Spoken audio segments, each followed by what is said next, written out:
podcast party. Descent into Avernus.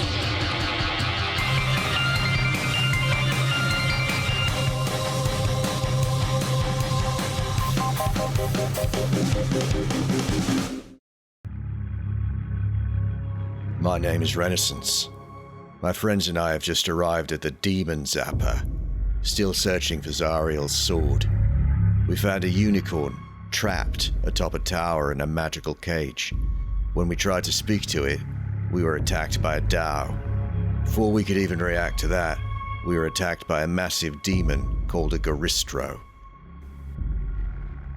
Is the creature climbing up the tower? Yeah, it just takes its enormous claws and just starts to dig them into the infernal iron and starts to climb. That's its intent. It's at the base of it currently. It is indeed. I charge towards it. I get within 40 feet of it. I pull out Heaven's Fall, and I click a button on the mace's stud. The tip of the mace flops open, and a beam of radiant light flashes towards the monster with a 16. A 16, unfortunately, will miss. It just goes about 5 feet wide of it. Your blast of radiant energy sort of goes wide, and as it does so, the creature stops its ascent and sort of like looks at you and just roars. You definitely seem to have gotten its attention. Morning.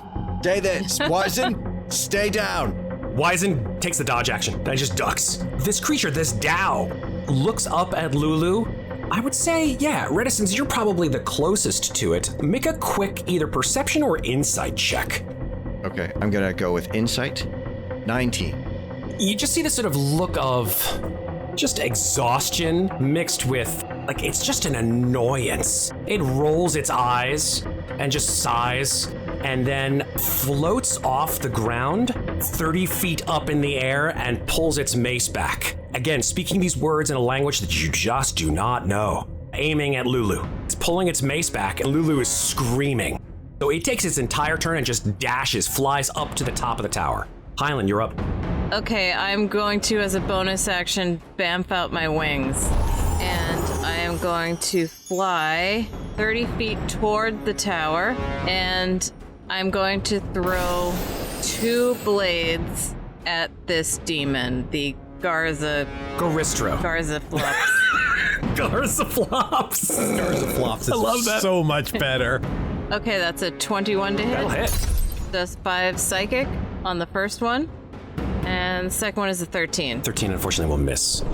Okay, and I'm just gonna try to yell at Lulu to get away from the unicorn. Lulu, get away from the unicorn! Come back! Yeah, she looks down at you. She looks back at Mooncolor. It is now the Garistro's turn. Garza Flops, the Garistro, puts its enormous hoofs on the ground, just starts to dig through the dirt of Avernus, pulling up an enormous amount of detritus and dust, and just levels its horns and will charge at Renascence. And it can charge 40 feet. It's going to try to gore you, Renascence. Oh my god. It's a 31 to hit. My god. That will hit. So that does an extra 7d10 piercing damage. What? In addition to what it will do on this attack. What? So let me give you the actual damage first. So here's the regular damage without the additional charge damage. 45 piercing damage. That knocks out my temps. So I was carrying 11 temps, and then 34 more points of damage. That's actual damage that I take. Oh my god. 7d10. That's 37 additional damage. Yeah, Renascence just went from max hit points to unconscious. Oh my god. Bam!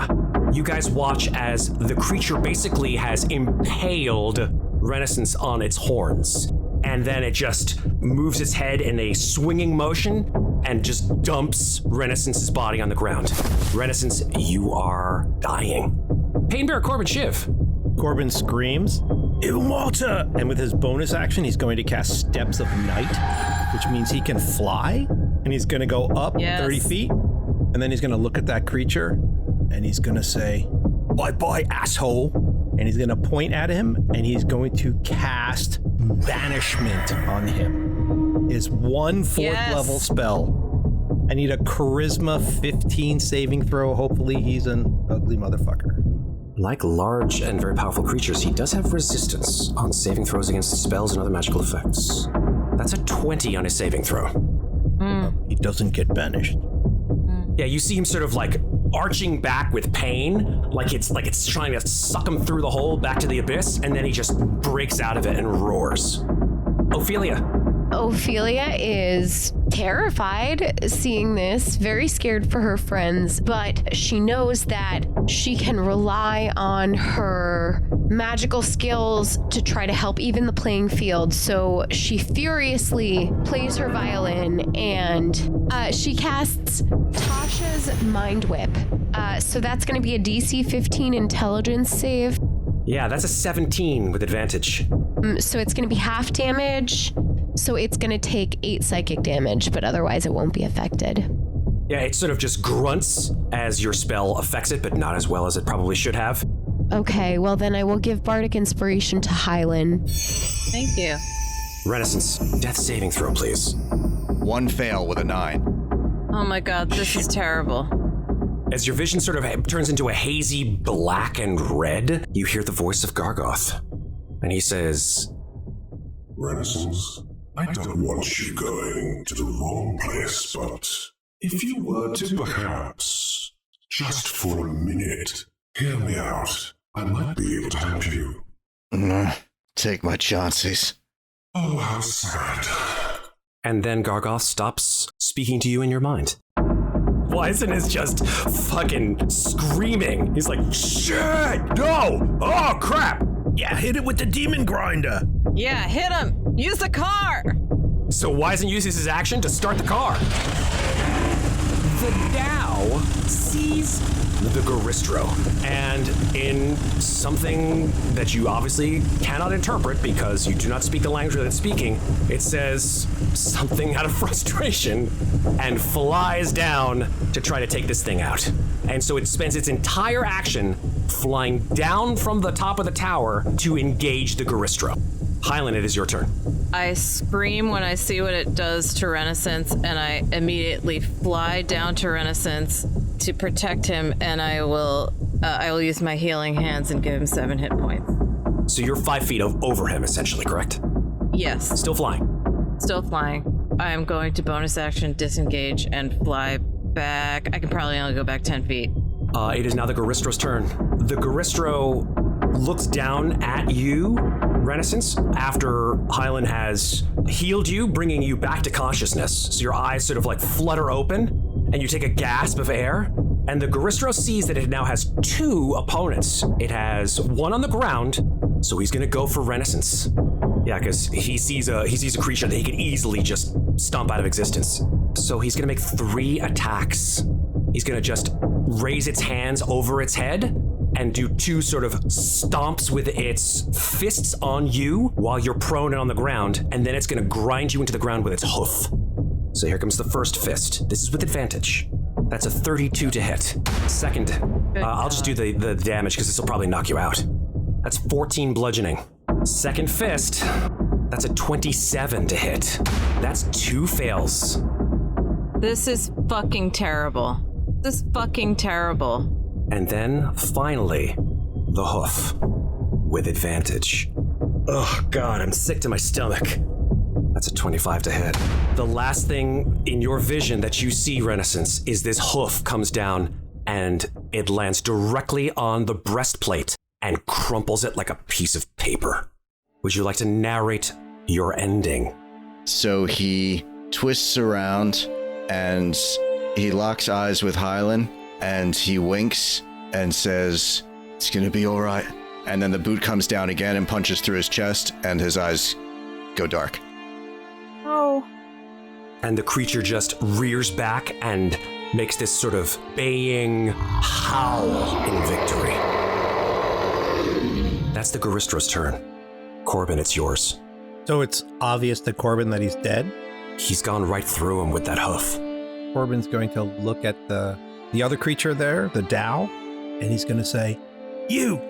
Diamonds! I need diamonds now! Give them to me!" And he's going to fly up to it. Does it react in any way? He's going to say it in common. it sort of turns in your direction with a look of complete confusion on its face. And then sort of like looks back and forth between you and this enormous creature in front of it. Doesn't seem to react to what you're asking for. All right. Corbin's going to use his action to cast his Twilight Sanctuary, so all his light's going to fill around us. 30 feet from me. And then he's going to look up at the unicorn, and he's going to say, "Can you help us?" And he'll fly up towards it. That's all he's got. The unicorn, he'll speak in Celestial. The unicorn looks pitifully down at you and like raises its front two hoofs and sort of presses them up against this golden sphere that it's encased in, as if it really wants to get out. Ofelia. Ofelia, inwardly screaming with rage and terror, stands just for a second in shock, but then she steadies herself and prepares once again to cast Tasha's Mind Whip. It's an intelligence save. It's a DC 15 intelligence save. Okay, it failed with a 13. How did it only take 5 psychic damage? 1 + 1 + 3. Ew. And a whole slew of fun effects that I will read for you now.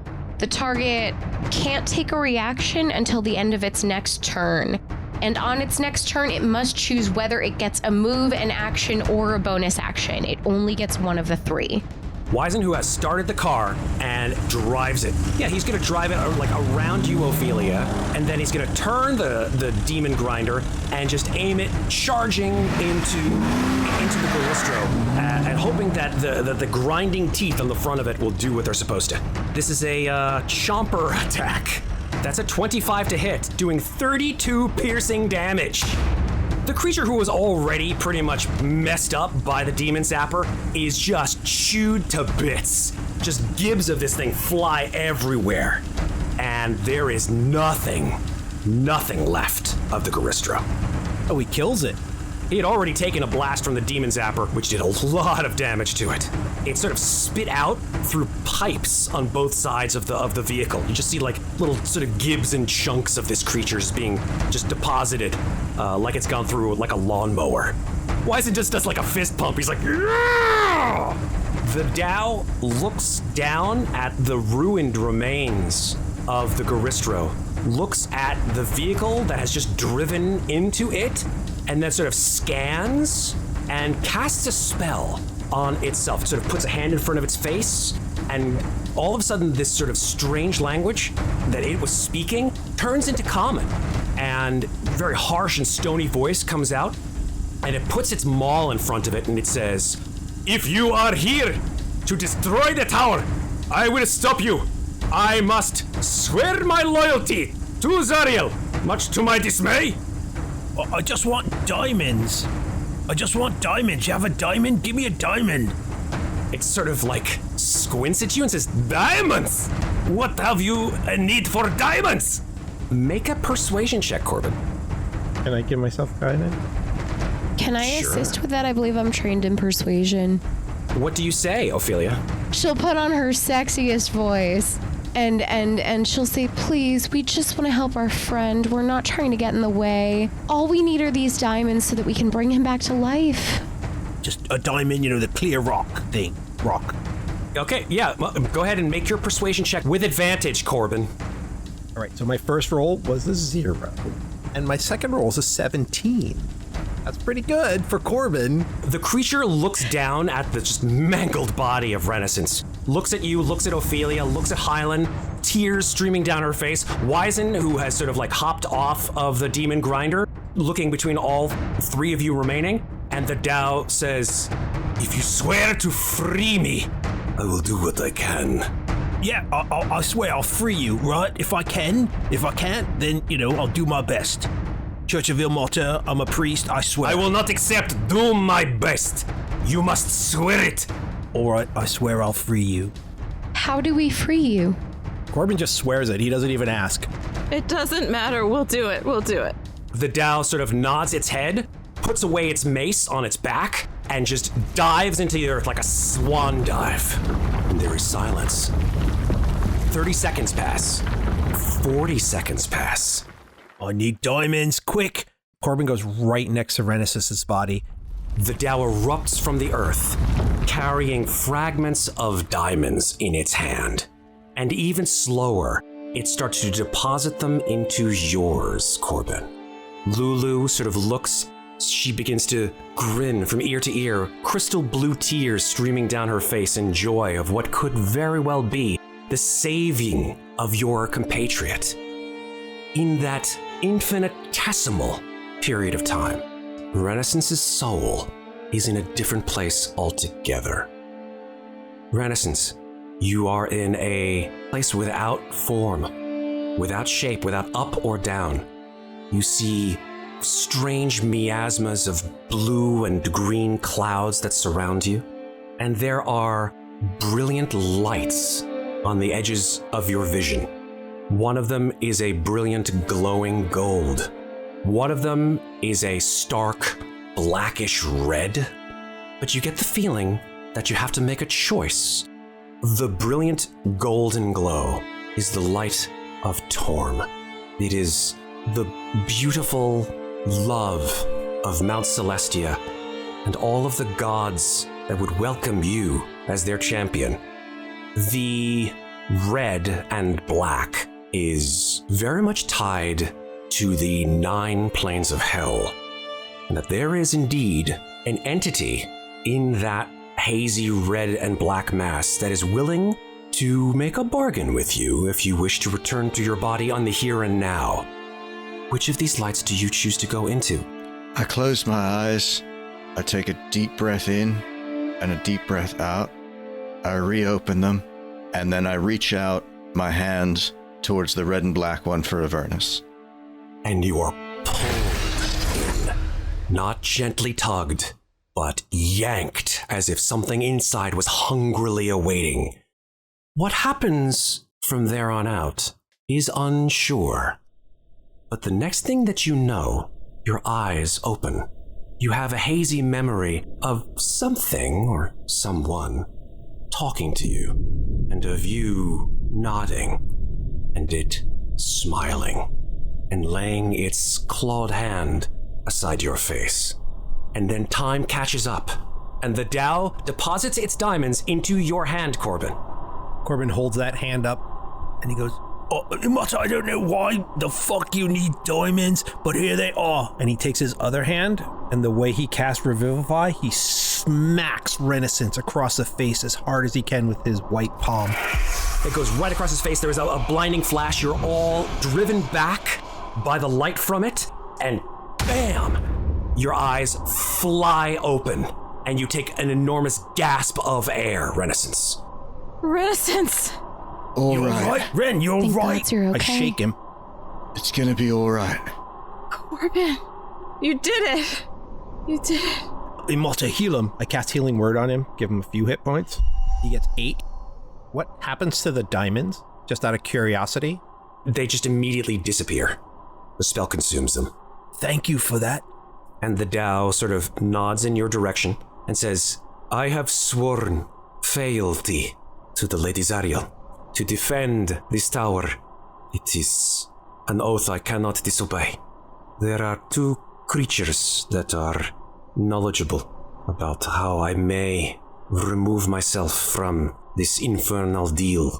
One is a being of great magical might in a tower far from here. It is called the Tower of Irma. There is another creature. I do not know its name, but it is perhaps more malevolent than this wizard. And it is at the edge of Avernus, in a place called the Bone Brambles. It is your choice where you shall go. Corbin will look at Wizen and say, you know those places? Which ones are closer? I am going to be 100% honest with you. Neither one of those places I am familiar with. I pull out the dreidel and spin it, and hold it towards the Tao. It registers as neither a fiend, nor undead, nor celestial. Corbin, did you make a deal with them? I point towards the Tao. Well, I said I'd help, so, I gotta help now because I keep my word, right? It's alright. Not a fiend. You'll keep your word to us. The Tao sort of snuffs. I, a fiend? No. No, it's a creature of the elements, I think. And it's like, an earth creature, which is why I was asking for... Well, never mind, don't worry about it. But I think we should help it, because I think if we help the Tao, we could probably help the unicorn, I think, right? The Tao says, once my vow to safeguard this place is nullified, I no longer need any reason to defend it. You may do with what you will with the unicorn. Ren, I think we should probably rest here for a while and then pick one of these two places. You'd probably know which one's better than me. Can you repeat the, Sorry, I kind of pull myself up against the side of the ragawagon. Repeat them again, the two places you mentioned. Certainly. The Tower of Erm and the Bone Brambles. Tower of Erm, you said's a wizard? I'll say we go for the wizard. Bone Brambles, they said, was malevolent. Well, we've met wizards before. My brother's a wizard. I know a little bit about wizards, so yeah, that'd be my pick.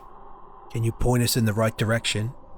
I know not of where these places are. I only know their names and the people who are within. I know not even their identities. Do you know someone who might know? Lulu just shakes her head. Someone else might know? I asked the Tao. Oh, maybe. I point up towards the unicorn. Lulu, can you ask the unicorn? Lulu nods and flies up. There's a conversation. Lulu flies back down, and she says, Moonglow thinks that this tower and the Bone Brambles, they're kind of far. If they are where Moonglow thinks they are, then the Bone Brambles are like maybe a day's travel, and the Tower of Erm, that's even further. That's maybe a day and a half's travel. Who knows what we may find? I turn to the Tao and I say, May we know your name? It nods, and it says, My name is Ralzalla.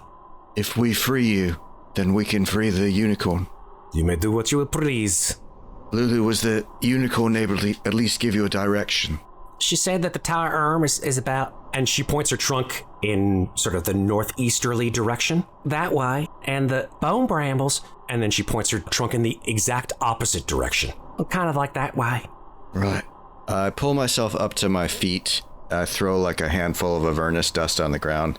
I say, I suppose we'd better rest up and then be on our way. Corbin, can you make the hut? Again, I'll put it around the car and we'll rest here. So Corbin will spend the next 10 minutes to cast Liamon's tiny hut as a ritual spell around the car, and he'll let all of his friends in, Lulu, Wizen included, but not the Tao. The Tao actually, once you guys sort of go near the hut, the Tao just disappears under the sands of Avernus. Corbin, thank you. I got stupid. I don't think it was your fault. That thing was big and nasty, and it wasn't really me. It was Ilmata. And that Tao creature gave me some diamonds. I look at my damaged chest plate. Sorry about the painting, Ofelia. That's okay. I can always make another one. Don't ever do that again. You did have us very worried. Sorry. We're glad you're all right. In my head, I say, Gargs. Yes. What are your terms? It's like you can see his face. He is not the sort of horrendous pit fiend depicted on the outside of the shield. He's just a man, glowing red eyes, sharp beard arching down from his chin. And he says, Oh, my dear boy, you and I will be fast friends, I know it. We'll talk about terms quite soon. Just don't lose me. They need me, so I need you. If I had a heart, it would be breaking right now. Let's close my eyes. You guys take a long rest. And I've got some good news. Welcome to level 8. Ooh. Oh, thank God. Hi, everybody. The show will be back shortly for the second half. If you enjoy Podcast Party, please follow the show, rate us, and leave us a review. We would love to hear from you. Message us on social media or email us at info@cast-party.com. Follow us on Facebook at CastPartyDND, on Twitter at CastParty2, on Instagram at cast_party, or on TikTok at cast_party. Thanks very much for listening, and now back to our adventure in Avernus. So you awake after 8 hours of troubled sleep, especially considering the horrendous affair that just occurred, but awake refreshed. Hylan, you look over at Renascence. He's been tossing and turning in his sleep a little bit, muttering in Infernal. Renascence. You tap him. Yeah. How you feeling? I don't know, but I smile. I got no regrets. You've been through a lot. Are you okay? Hylan, I died today. Believe me, I know. You know that I ain't ever gonna leave you. I'm glad you didn't. I didn't know what I was gonna do. I forgot about everything else. I wasted a lot of time, and now I see I ain't gonna waste any more. I love you. will just hug him and kiss him, and then just hug him for a long time. I love you too. Don't ever do that again. Of course not. Lesson learned. And we still gotta help Corbin, like we said. Right, get him out of it. I love you, but this is gonna have to wait. Alright, just get some rest. I'll take the next watch. Once I'm sure she's asleep, I look over at where I've put Gargs down, and I feel like its shield's looking at me. I raise my hand, and I cast Mage Hand, and I turn it around. Whoa! Whoa. You have Mage Hand? The next day. Corbin is the first thing he's going to do when he wakes up is he's going to go over to Renascence and just like pick him up and stand him on his feet and like dust him off and be like, all right, you all right? Come on, snap out of it. Let's go. You big baby. I'm all right, Corbin. Sorry to frighten everyone. What happened? I tripped. I got some Avernus in my eyes. It's dusty. I hate this place too. All right. He slaps him on the back really hard. Let's get going. Do we know which direction we're going? Yeah, bones were that way. Wizard Tower's that way. At least if they ain't moved overnight. So, Wizen, point the ragawagon there. I point towards where Lulu said that the Wizard's Tower was. Okay. Tower of Erm, here we come. Unfortunately, in this situation, you do have a guide, but the guide has no idea where the hell this thing is. No pun intended. So what we're going to do is we're going to have a different person do a roll to determine if you guys get lost in hell. It's not 2d10s, though. It's 2d4. Ew. Oh, boy. Rachel, you want to roll or you want me to do it? I'll do it. Don't get the same number. Okay. I've rolled a 1 and a 3 for a total Good of job. 4. All right. Over the course of the next 2 hours, through harsh winds and passing through extremely hot conditions, you do see a tower. This tower stretches probably even taller than the Demon Zapper tower itself. This iron tower rises atop an island on a lake of boiling blood. You don't see any windows penetrating the tower's walls. And its only visible door opens onto a high balcony. And there are 2 horns atop the top of this tower, horns of some kind of metallic substance on the roof. And you see red lightning crackling constantly between these 2 horns. Is it in the Lake of Blood or at the edge of the lake? It's on an island. Okay, so we pull the ragawagon up to the shore, I guess. We don't drive into the lake. Smart. Good idea. All right. I see a balcony. This isn't part of the Styx, right, as far as we could see? No, you don't see any way of this lake of blood joining onto the Styx. It seems to have a different consistency as well. Okay. Is there a bridge over the lake leading to it, or like any means of reaching the island? Nope. Well, we could look for a boat. Is there a boat anywhere on the edge? Is there like a dock? You don't see a dock, you don't see a boat. We could fly up to that balcony there. I could carry a couple people. Hylan can fly. Yeah, I could. Maybe there's some way to signal to the tower from here. Like if they're interested in talking to us. I'm gonna try thaumaturgy. It just makes my voice 3 times as loud as my voice would normally be. So I'm just gonna do it and then shout at the top of my lungs. I assume if someone's within 200 feet, they would, if I yelled 3. Yeah, with thaumaturgy, it's possible, yeah. What are you going to say? I'm going to say, Corbin Corbin will do what he always does, and Corbin will go, right after he does. God. We seek an audience with We seek an audience with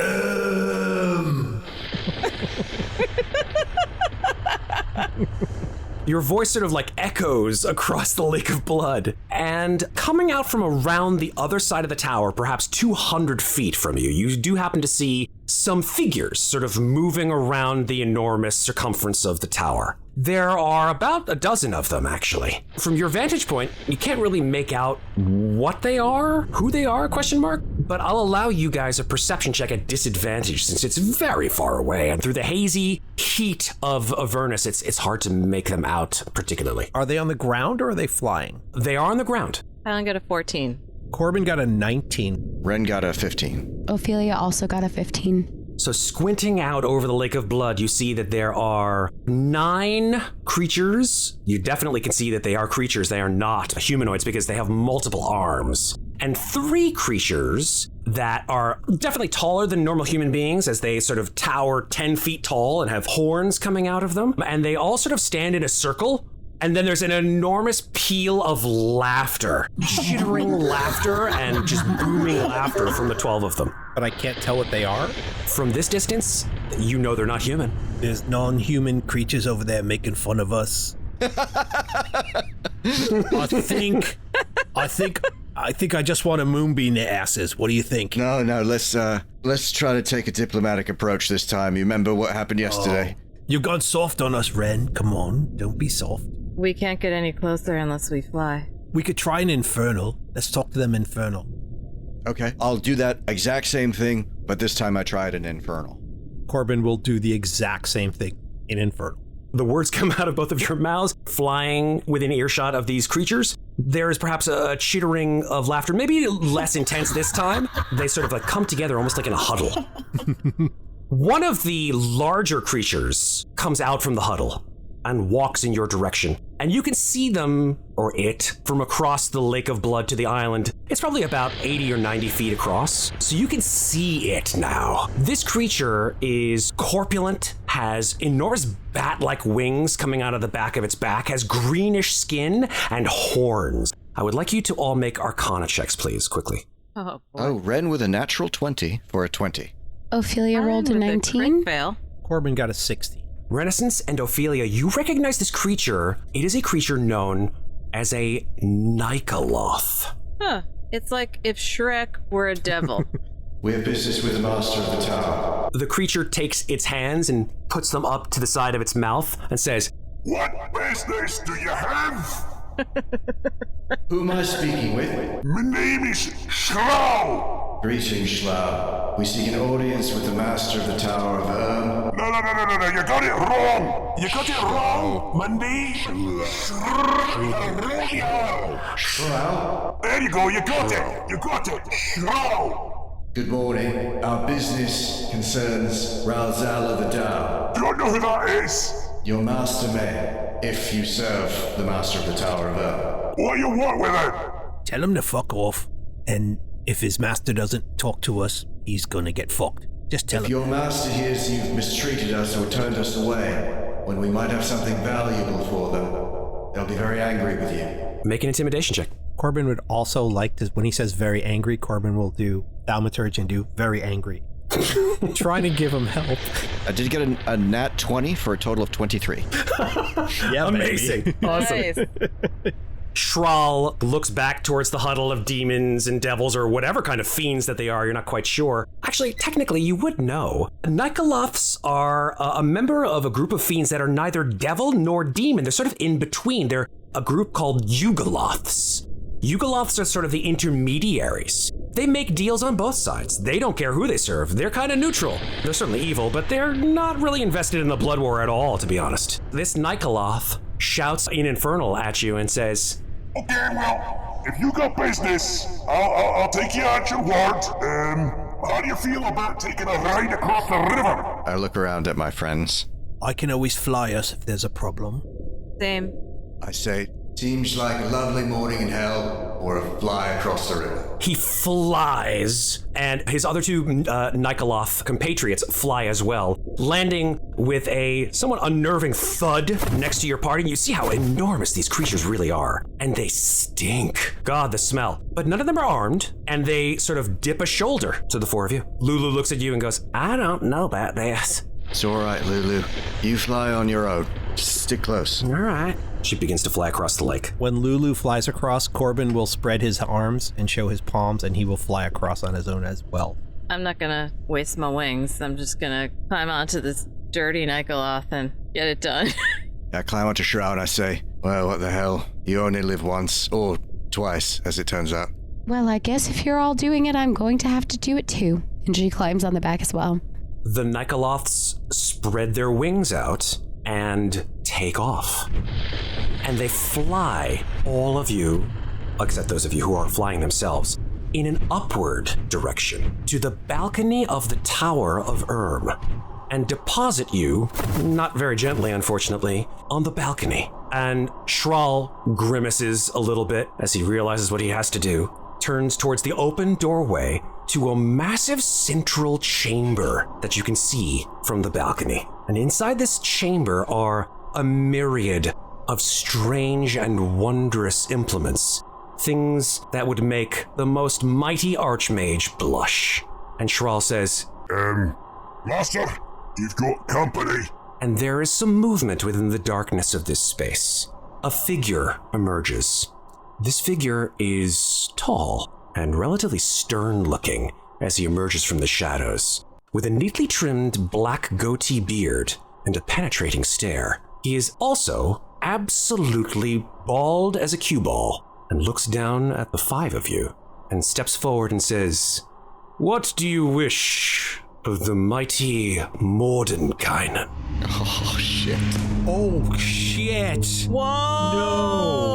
No!